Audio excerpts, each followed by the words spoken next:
ពេលដែលបងជៀនសាច់បងប្រើប្រេងឆាតែអត់ប៉ុន្តែបងអាចធ្វើតាមវិធីខ្ញុំបានយើងប្រើតែទឹកយើងធម្មតាទេអញ្ចឹងសម្រាប់ការធ្វើគឺបងអាចប្រឡាក់ទាឲ្យហើយទៅគឺយើងចាក់ទឹកចូលមកយកសាត្រឡប់វាបន្តិចហើយពេលដែលទឹកវាហិនគឺយើងកូរវាមកបងណាកូរវាឲ្យស្អាតទុកខ្ទះនៅឲ្យខ្លោចបន្តិចដើម្បីយើងចាក់យកពណ៌ទាឲ្យវាឡើងក្រហមគួរឲ្យតំណងណាទុកខ្ទះប៉ុណ្ណឹងមកហើយបងចាក់ទឹកចូល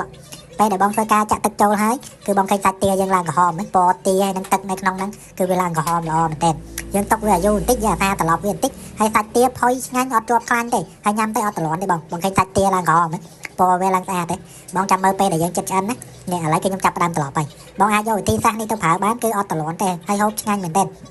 បងឃើញពេលដែលវាចិត្តឆ្អិនគឺយើងចាប់ផ្ដើមកូរវាចឹងឲ្យវាហិនទឹកស្ងួតមកបើឃើញសាច់ទាយើងឆ្អិនហើយក្រហមល្អហើយតំណងចង់ញ៉ាំមែនទែនហូបទៅអត់ទ្រាំទេក៏ដាក់មកជែកទៀតតែអែមទេបងណាចាំបងអាចធ្វើតាមវិធីនេះបានចំណាយលុយតិចហើយយើងចំណេញពេលវេលាហើយយើងមិនចាំប្រើខ្លាញ់ឲ្យខូចសុខភាពទេបងឃើញទេមួយគឺខ្ញុំធ្វើម្ហូបបាន2មុខអញ្ចឹងបងដែលធ្វើម្ហូបគឺយើងអាចធ្វើដូចខ្ញុំបានយើងមិនចាំប្រើប្រេងឆាអីទៀតទេណាឲ្យតែសាច់មួយលើកលែងតែត្រីទេបើឃើញសាច់ទាវាក្រហមល្អគួរតំណងចង់ញ៉ាំហើយហូបទៅឆ្អិនល្អសាច់តុនអត់ទ្រាំទេបងធ្វើតាមវិធីខ្ញុំបានបងណា